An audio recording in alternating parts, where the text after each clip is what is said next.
தமிழில் முதல் பக்தி சேனல் சாய் டிவி.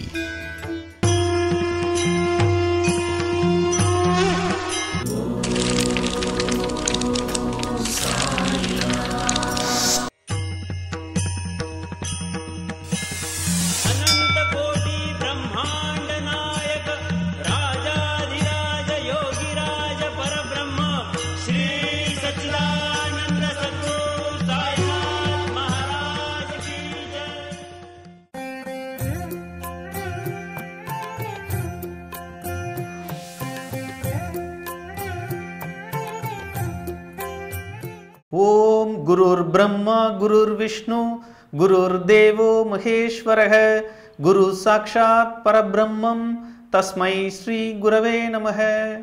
सच्चिदानंद सद्गुरु ஸ்ரீ சாய்நாத் மகாராஜ் கி ஜெய். சாய் டிவி நேயர்களுக்கு வணக்கம். நம்ம சென்ற நிகழ்ச்சியில் இந்த பிரம்மஞானம் தேடி வந்த ஒரு செல்வந்தனின் கதையை பார்க்குறோன்னு பார்த்துக்கிட்டு இருக்கோம். அதனுடைய ஒரு பகுதியாக பாபா அந்த செல்வந்தன் பிரம்மஞானம் தேடி வந்தோன்னே அவரை தன்னோட தர்பாரில் முன்னாடி உட்கார வச்சுக்கிறார். உட்கார வச்சுக்கிட்டு அவர் என்ன நோக்கத்துக்காக வந்தாரோ அதை அவர் அதிலிருந்து கவனம் திரும்பும் வகையில் வேறு வேறு கதைகள்லாம் சொல்கிறார். நம்ம இப்படி தானே பாபாவுடைய தர்பார் பார்த்துருக்கோம். பாபா எப்பொழுதுமே அவருடைய தர்பார்னா என்ன, அவர் உட்கார்ந்துருக்க அந்த ஆசனம் ஒரு ராஜாவுக்கான ஆசனம் போல, அப்புறம் எதிரில் உட்கார்ந்துருக்க அந்த பக்தர்கள்கிட்ட ஏராளமான விஷயங்கள் எல்லாம் பேசுவார் பாபா. அப்படி பேசும்பொழுது நிறைய கதைகள்லாம் சொல்லுவார். அந்த கதைகள் யாருக்கு புரியணுமோ அவங்களுக்கு புரியும். இதெல்லாம் நமக்கு ஏற்கனவே நிறைய அத்தியாயங்களில் பார்த்துட்டோம். இப்போ அதனுடைய தொடர்ச்சியாக அது போன்ற ஒரு தர்பாரில் அந்த செல்வந்தனை உட்கார வச்சுட்டு இவர் வேறு வேறு விஷயங்களை பேசிகிட்டு இருக்கார். அப்போ ஒரு முறை அந்த ஒரு சின்ன பையனை கூப்பிட்டு அவன்கிட்ட நீ நந்து கிட்ட போய் பாபாவுக்கு 5 ரூபா பணம் கடன் வேணும்னு சொல்லி கேட்டு வாங்கிட்டு வா அப்படின்னு சொல்லி அனுப்புனார். இதை நம்ம சென்ற நிகழ்ச்சியிலே நான் சொன்னேன். இப்போ நந்து மார்வாடி வீட்டுக்கு அந்த பையன் போகிறான். ஆனால் நந்து மார்வாடி வீடு பூட்டியிருக்கு. உடனே பாபா கிட்ட திரும்பி பாபா நந்து மார்வாடி வீடு பூட்டியிருக்கு, அதனால் என்னால் பணம் வாங்க முடியலன்னு சொல்கிறான். உடனே பாபா என்ன சொல்கிறாரு, நந்து தான் ஊரில் இல்லையோ, சரி நீ பாலா கோசருடைய வீட்டுக்கு போயிட்டு வா அப்படின்றார். பாலா கோசர்னா கோசர் அப்படின்னா அவர் ஒரு மளிகை கடைக்காரரை மராத்தியில் அப்படி சொல்லுவாங்க. இப்போ இந்த பாலான்றவருடைய வீட்டுக்கு பாபா அனுப்பி விடுறார். இப்பையும் அதையே திரும்ப சொல்கிறார். என்ன சொல்கிறாருன்னா, பாபாவுக்கு அவசரமாக 5 ரூபா பணம் தேவைப்படுது, நீ போயிட்டு பாபா கேட்டாருன்னு சொல்லி 5 ரூபா கடன் வாங்கிட்டு வா, பாபா சீக்கிரமே கொடுத்துருவாரு அப்படின்னு சொல்லி கேளு அப்படின்னு சொன்னார். அந்த சிறுவனும் அதே மாதிரி போகிறான். அங்கே போனால் பாலா கோசர் ஊரில் இல்லை. அவங்க வீட்டில் பாலா ஊரில் இல்லைன்னு சொல்கிறாங்க. உடனே திரும்ப அந்த பையன் வரான். பாபா கிட்ட, பாபா பாலாவும் ஊரில் இல்லை அப்படின்னு சொல்கிறான். சொன்னோன்னே பாபா இன்னும் இதே மாதிரி ஒரு சில நபர்களுடைய வீடுகளுக்கெல்லாம் போய் கடன் வாங்கிட்டு வர சொல்லி அனுப்புகிறார். அதில் முக்கியமாக பாக்சந்த் மார்வாடின்னு இன்னொரு மார்வாடி, அவரும் வட்டி தொழில் செய்கிறவர். இப்படி பல பக்தர்களுடைய வீடுகளுக்கு அனுப்பி அனுப்பி பணம் கேட்குறார். ஆனால் இது எல்லாத்தையும் பார்த்துக்கிட்டு இருக்கார் இல்லைங்களா அந்த செல்வந்தர். அவருக்கு பையில் 250 ரூபா பணம் வச்சுருக்கார். அந்த 10 ரூபா கட்டு 25 நோட்டுகள் இருக்குது. ஆனால் அவர் உலகத்திலேயே விலை உயர்ந்த பிரம்மஞானத்தை பாபாட்ட கேட்டு வந்திருக்கார். ஆனால் பாபாவுக்கு தேவைப்படுற அந்த 5 ரூபாய் அது கூட பாபா சீக்கிரமே திருப்பி கொடுத்துட்றேன்னு சொல்கிறார். இன்னும் பாபா சொன்ன சொல் மீறாதவர், சத்தியசந்தர், அதெல்லாம் தெரியும் அவருக்கு. அதனால தானே பாபாவை தேடி பிரம்மஞானம் தேடி வந்திருக்காரு. அப்படிப்பட்டவருக்கு இந்த பாபாவுக்கு 5 ரூபாயை கொடுப்பதற்கு மனம் வரலை. காரணம் என்னென்னா, எங்கே பாபா கொடுக்காம விட்டுட்டா என்ன பண்ணுறது அப்படின்ற ஒரு எண்ணம் மேலோங்குது. இதைத்தான் லோபம் அப்படின்னு சொல்கிறாங்க. அதாவது இந்த 6 தீய குணங்களாக நம்ம பார்த்துட்டே இருக்கோம். காமம், குரோதம், லோபம், மோகம், மதம், ஆச்சரியம்னு காமாதி ஷட் திரிபு அப்படின்னு சொல்லி 6 தீய குணங்கள். அதில் இந்த லோபம் அல்லது பேராசை அப்படிங்கிற இந்த எண்ணம் மேலோங்குனோன்னு பாபாவுக்கு அந்த 5 ரூபாய் கடனா கூட கொடுக்க அவருக்கு மனசு வரல. இதை தவிரவும் அவர் பொறுமை இழந்துட்டார். ஏன்னா அவர் வந்தோடனே என்ன சொன்னாருன்றத நம்ம இந்த சென்ற நிகழ்ச்சியினுடைய தொடக்கத்திலேயே பார்த்தோம். அதாவது, பாபா, நான் உங்கள்கிட்ட பிரம்ம ஞானத்தை கேட்டு நீண்ட தொலைவிலேருந்து வந்திருக்கேன், பயணத்தினால களைப்படைந்து போயிருக்கேன். ஆனால் நீங்கள் வர்ற அத்தனை பேருக்கும் உங்களால் பிரம்ம ஞானத்தை கொடுக்க முடியும்னு கேள்விப்பட்டிருக்கேன். எனக்கு அதனால் அதை தவிர வேறு எதையும் நாடி நான் வரல. அதனால் தவறாமல் எனக்கு உடனடியாக பிரம்ம ஞானத்தை கொடுங்கன்னு சொன்னார். இப்போ இந்த வார்த்தைகளை நல்லா கவனிங்க. உடனடியாக பிரம்ம ஞானத்தை கொடுங்க, இதை தவிர வேறு எதுவும் எனக்கு தேவையில்லை. அதாவது அவர் என்ன சொன்னாருன்னா, எனக்கு செல்வம், செல்வாக்கு, குழந்தைகள், எல்லா வளங்களும் பெருகி இருக்கு, தாராளமாக இருக்குது. அதனால் எனக்கு எதையும் நான் வேறு எதையும் கேட்டு வரல பாபா, உங்ககிட்ட பிரம்ம ஞானத்தை தேடி தான் நான் வந்திருக்கேன் அப்படின்னு சொன்னார். உடனே பாபா இதுபோல் பிரம்ம ஞானத்தை தேடி வர்றவங்களை பார்க்குறது ரொம்ப அரிதுப்பா, உன்னை மாதிரி ஆளை பார்க்குறதே எனக்கு ஒரு சுப சகுனம். அதை நான் ரொம்ப சந்தோஷமாக எடுத்துக்கிறேன். ஏன்னா எல்லாரும் மக்கள் வராங்க, எனக்கு அதை கொடு இதை கொடு, உடம்பு சரியில்லை, நான் சரியாகணுன்றாங்க, பண கஷ்டமாக இருக்குது, எனக்கு பணப்பிரச்சனை இருக்குது, பணம் கொடுன்னு கேட்குறாங்க. இப்படி ஏராளமாக வேறு வேறு உலகாயத ஆசைகளை கேட்கிறவர்கள் தான் அதிகமாக இருக்காங்க. அவங்களுக்கு நடுவில் உன்னைய போல பிரம்ம ஞானத்தை கேட்குறவங்கள பார்க்குறதே ரொம்ப அற்புதம்ப்பா, அது மாதிரி ஒரு சுப சகுனத்தை தான் நான் எதிர்பார்த்துட்ருக்கேன்னு சொன்னார். ஆனால் சொல்லிட்டு ஒரு வார்த்தை சொன்னார். என்ன சொன்னார்னா, இது போல என்னுடைய முறைகள் அனைத்தும் ரொக்கத்தில் தான், கடனில் கிடையாது. அதாவது எதற்கு பதிலாக இதை சொல்கிறாருன்னா, உடனடியாக எனக்கு பிரம்மஞானத்தை காட்டுங்கன்னு கேட்டார் இல்லைங்களா, அதனால் உடனடியாக அப்படின்னா எல்லாமே இமீடியட் கேஷ் அப்படின்னா உடனே கை மேலே காசுன்னு சொல்லுவாங்க இல்லைங்களா, அதை போல் உடனே நான் காட்டுறேன்ப்பா உனக்கு அப்படின்னு சொன்னார். எல்லாமே ரொக்கத்தில் தான், எதுவும் கடனில் இல்லை அப்படின்னு சொன்னார். இதனுடைய அர்த்தம் அப்போது எல்லாருக்கும் புரியல. அங்கே உட்காந்துருந்தவங்க எல்லாரும் பாபா ஏதோ சொல்கிறாருன்னு தான் நினச்சாங்க. இப்போ அந்த ரொக்கத்தில் தான் அப்படிங்கிறதுக்கு என்ன அர்த்தம் அப்படின்னா, இவர் பையில் வச்சுருக்கார் இல்லைங்களா ரொக்கம் 250 ரூபாய், அதை குறிப்பிட்டு தான் பாபா சொல்கிறாரு. இந்த மாதிரி பணத்தின் மீது ஆசை அதிகமாகி பேராசை கொண்டு பைக்குள்ள பணத்தை கட்டி வச்சுக்கிட்டு, ஆனால் ஒரு 5 ரூபாய் கூட கடனாக கூட கொடுக்கறதுக்கு தயாராக இல்லாத ஒரு மனிதனுக்கு பிரம்மஞானம் எப்படி வாய்க்கும்? நிச்சயமாக அதற்கான வாய்ப்பே இல்லை. அப்படிங்கிறத அந்த மனிதனுக்கு உணர்த்துவதற்கு நடைமுறை வேதாந்தமாக, அதாவது பாபாவுடைய அணுகுமுறையே அப்படிதாங்க, ரொம்ப விசேஷமான இது. அதாவது ஒரு விஷயத்தை கேட்குறாங்க, உடனே கடகடன் அப்படியே சொல்லி ஒப்பிச்சாக்கா அந்த மனிதருக்கு சென்று சேருமா? நிச்சயமாக அவனுக்கு புரியாது. அப்படி இருந்தால் தான் புத்தகத்தை பார்த்து படிச்சுக்குவானே. அப்போ அவர்களுக்கு புரியும் வகையில் ஏராளமாக ஆன்மீக நூல்கள்லாம் இதை பற்றி சொல்லியிருக்கு. அப்படிங்கும்போது அதையும் தாண்டி தானே அந்த மனிதன் இங்கே பிரம்மஞானம் தேடி வந்திருக்கான். அதனால் இவனுக்கு எப்படி அதை உணர்த்துவது அப்படிங்கிறதுக்காக பாபாவினுடைய வழிமுறைகள் எல்லாமே நடைமுறை வேதாந்தம். அதாவது ப்ராக்டிக்கலாக செஞ்சு காண்பிக்கும்போது அவருக்கு அது மறந்து போவதே கிடையாது. அவருடைய வாழ்க்கையோடு ஒன்றிய சம்பவங்களாக அது அமைந்து விடுவதனால் அந்த ஆன்மீக முன்னேற்றத்திற்கு அது ஒரு மறக்க முடியாத அல்லது தவிர்க்க இயலாத ஒரு அனுபவமாக அமைந்து விடுகிறது. அதுதான் அங்கே முக்கியம். அதனால தான் பாபாவினுடைய வழிமுறை பின்பற்றி பெறக்கூடிய ஆன்மீக சாதனை அனைத்தும் அழிக்க இயலாததாக அவர்கள் வாழ்க்கையில் அடுத்த ஆன்மீக படித்தரத்திற்கு உயர்த்தி செல்லக்கூடியதாக இருந்ததுன்னு பார்க்கிறோம்.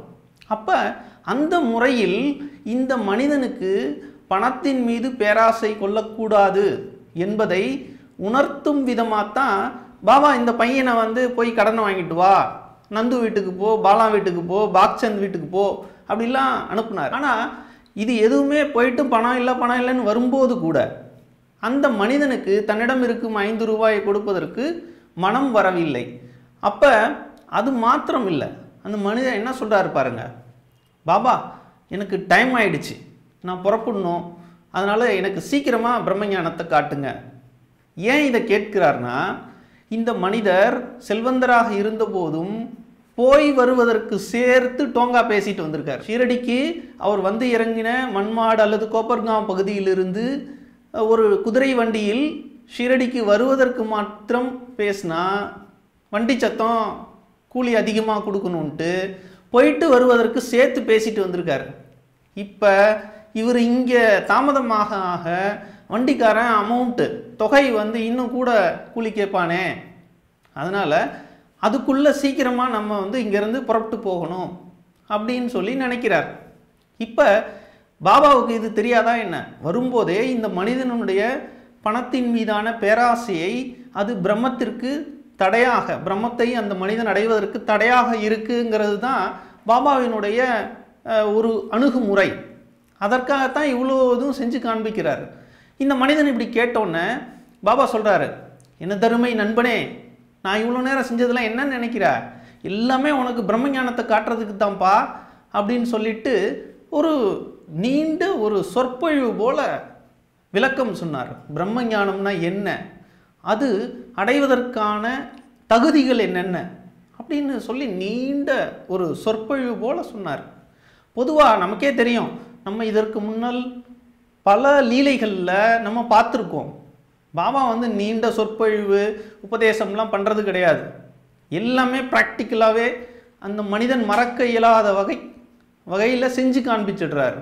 அப்படிப்பட்டவர் இங்கே வந்து நீண்ட சொற்பொழிவு செய்ய வேண்டிய அவசியம் என்ன நேரிட்டது அப்படின்னா, இந்த மனிதனுடைய கேள்வி அதை போன்றது. அதாவது பிரம்மஞானம்னா சாதாரணமாக அவர் நினச்சிட்ருக்கார், ஏதோ கடை சரக்கு போல் வந்து கேட்டோன்னே அவங்க வந்து அப்படியே எடுத்து கொடுத்துட முடியும் அப்படின்னு நினைக்கிறார். அதற்கு சில தகுதிகள் இருக்கணும். அதை தவிரவும் அதை பெற்றாலும் அதை கைகொள்வதற்கு அல்லது அதை தக்க வைத்து கொள்வதற்கு சில தகுதிகள் தேவைப்படுகின்றன.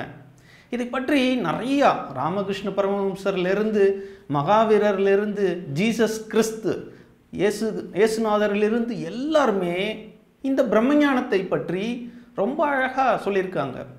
அப்படி இல்லைன்னா, அதாவது ஒரு பக்தர் ராமகிருஷ்ண பரமஹம்சர்கிட்ட போய் கேட்டார், நீங்கள் வந்து சங்கல்ப மாத்திரத்தில் ஒரு மனிதனுக்கு முக்தியே கொடுத்துட முடியும், அப்படிங்கும்போது நீங்கள் ஏன் வந்து மனிதர்களை வந்து அவ்வளோ தூரம் அலக்களிக்காமல் மீண்டும் மீண்டும் அவர்களை வந்து வர வைக்காமல் பிரம்மஞானத்தை கொடுத்து விடக்கூடாது அப்படின்னு கேட்டார்.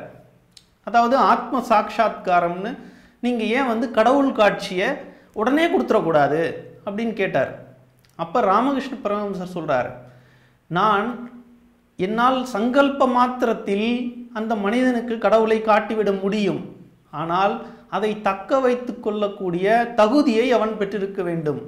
இல்லாவிட்டால் நான் அவனுக்கு அளிக்கும் அந்த அனுபவம் வீணாக போய்விடும் அப்படின்னு சொல்லி ராமகிருஷ்ண பரமஹம்சரே சொல்கிறார்.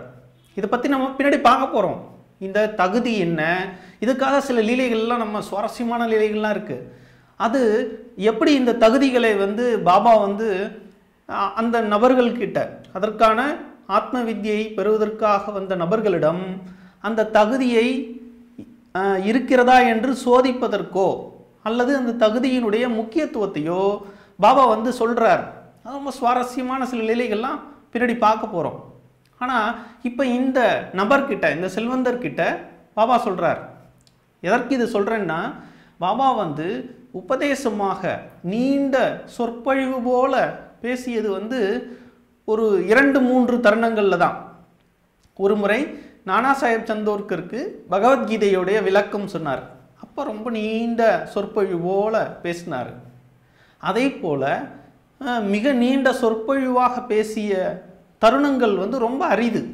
அப்படிப்பட்ட ஒரு தருணம் தான் இந்த பிரம்மஞானம் தேடி வந்த செல்வந்தனிடம் பேசிய சொற்பொழிவுன்னு சொல்ல முடியாது. ஏன்னா பாபா பேசும்போது ரொம்ப கலோக்கியலாக அப்படியே அந்த நடைமுறை வழக்கில் போய் பேசுவார். நபருக்கு என்ன சொல்ல வேண்டுமோ அதை உரிய விதத்தில் அவர் மனதில் பதியும் வண்ணம் சொல்வதில் பாபாவுக்கு நிகர் பாபா தான். ஏன்னா பாபாவினுடைய வார்த்தைகள் அத்தனையும் பொருள் பொதிந்தவை. அவரே என்ன சொல்கிறாரு, என்னுடைய வார்த்தைகள் பொருள் என்ற சூழ் கொண்டவை, ஒருபோதும் அவை உள்ளீடற்று இருப்பதில்லை அப்படின்னு சொன்னார். அதாவது பாபா சொன்னால் அதுதான், அதுக்கு மாற்று இதுவே கிடையாது. தேவையில்லாத ஒரு வார்த்தை கூட பாபாவின் வாயிலிருந்து வருவதில்லை. அப்படிப்பட்டவர் இந்த நீண்ட சொற்பொழிவு சொன்னார். இது கொஞ்சம் சாய் டிவி நேயர்களுக்கும் சரி, இந்த தத்துவ கருத்துக்களை நிறைய சொல்லியிருக்காரு. ஆனால் அது முழுமையாக நம்ம பார்க்கணுங்கிறது தான் நம்ம இந்த அத்தியாயம், இந்த நிகழ்ச்சியினுடைய நோக்கம்.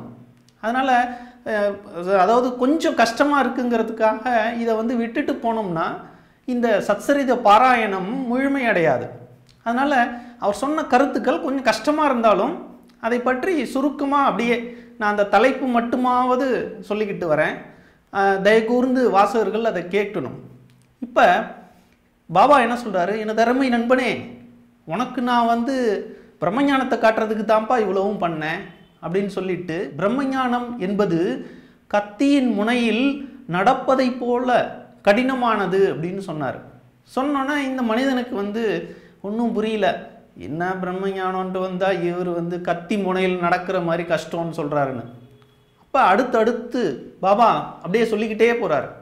அதாவது அதில் என்ன சொல்கிறாரு, 5 விஷயங்களை, பிரம்மஞானத்தை அடைவதற்கு 5 விஷயங்களை தியாகம் செய்ய வேண்டும் அப்படின்னார்.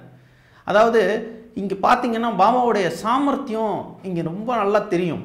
என்னென்னா இந்த 5 மையமாக வச்சே, இந்த ரூபாய், ரொக்கம், கடன், 5 இது போன்ற விஷயங்களை மையமாக வைத்தே, அப்போ தானே அது பதியும், மனசில் பதியும்னா இந்த 5 மடங்காக வைத்தே இந்த லீலைகளை அப்படியே பின்னிருக்கார் பாபாவே. ஏன்னா இந்த லீலை முழுக்க முழுக்க பாபாவின் சங்கல்பத்தின் காரணமாக நடைபெற்றது. இந்த மாதிரி ஒரு செல்வந்தன் பிரம்மஞானம் தேடி வருவதாக இருக்கட்டும், அப்போ அங்கே கூடியிருந்த அந்த பக்தர்களுக்கு இடையில் இந்த கருத்துக்கள் போய் சேரணும்னு நினச்சதா இருக்கட்டும், எல்லாமே பாபாவினுடைய சங்கல்பத்தின் பார்ப்பட்டது. அதனால் அவர் ரொம்ப சாமர்த்தியமாக இந்த விஷயங்களை பின்னியே இந்த லீலைகளை நடத்தி காண்பித்தார். அதில் இந்த 5 விஷயங்கள் என்னென்ன அப்படின்னா, முதல்ல சொல்கிறார் பஞ்சபிராணன் அப்படின்றார். அடுத்ததாக பஞ்ச இந்திரியங்கள், 3வது மனம், 4வது புத்தி, 5வது அகங்காரம். இந்த 5ஐயும் விட்டுறணும்பா அப்படின்றார். இது பார்க்குறதுக்கு ரொம்ப அப்படியே ஈஸியாக எளிமையாக தெரியும். ஏன்னா நான் கூட முத சத்சரிதம் படிக்கும்போது அதில் என்ன கஷ்டம், 5 விஷயத்தையும் தியாகம் பண்ணணும்னு சொல்கிறாரு அப்படின்னு மேம்போக்காக படித்தேன். அதுக்கப்புறம் அதை உள்ள தீவிரமாக, அதாவது என்னதான் அதனுடைய உள்பொருள் அப்படின்னு சொல்லி ஆழ்ந்து படிக்கும்போது அதில் இன்னும் 1% கூட முயற்சி எடுக்கக்கூட தகுதி இல்லாமல் நான் இருக்கேன்னு நான் உணர்ந்தேன்.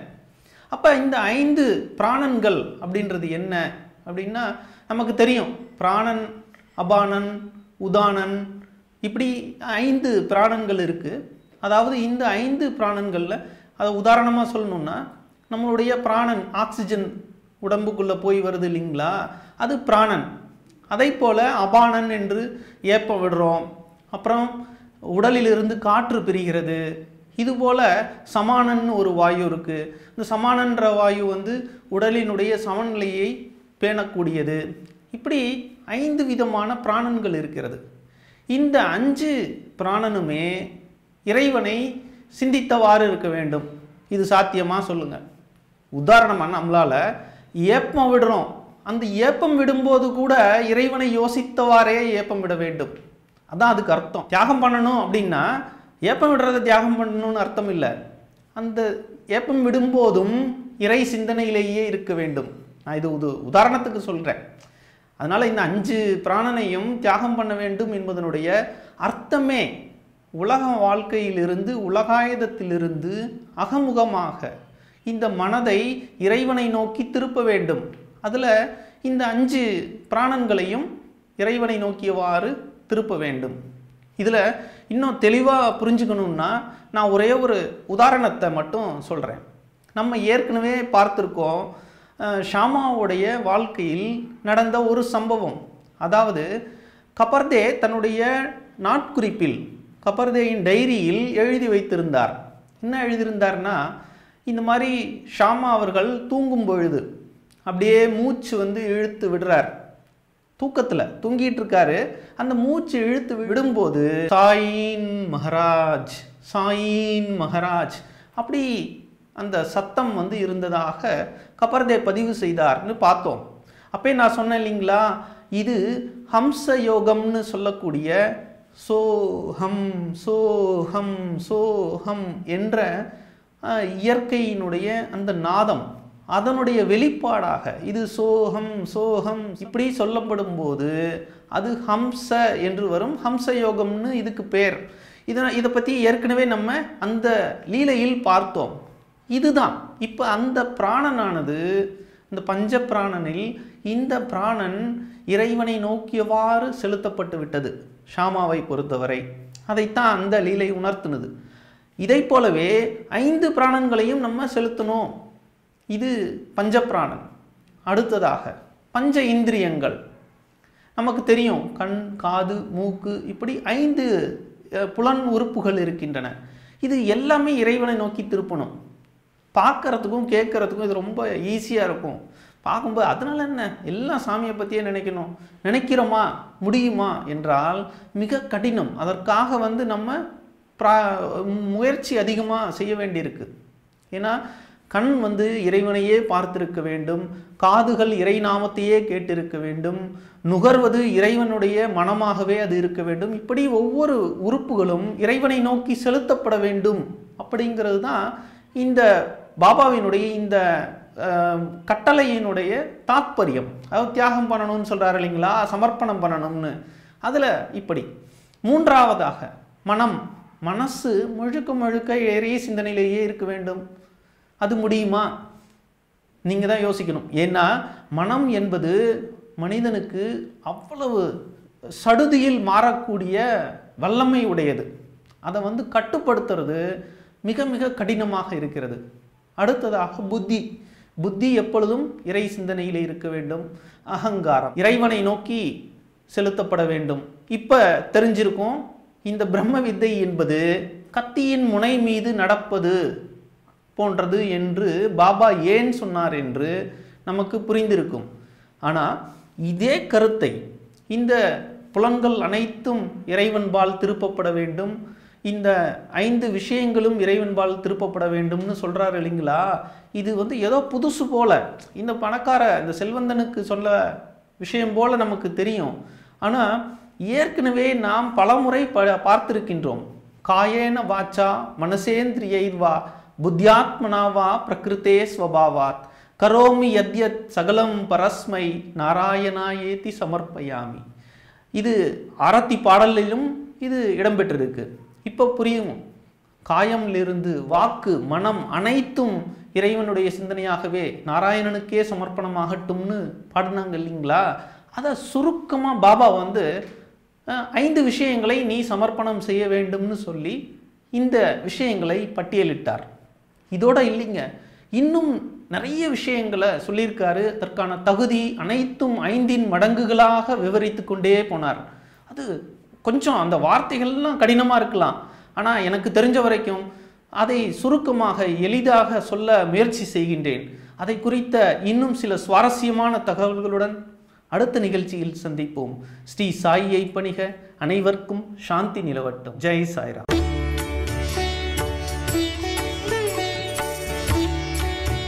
தமிழில் முதல் பக்தி சேனல் சாய் டிவி.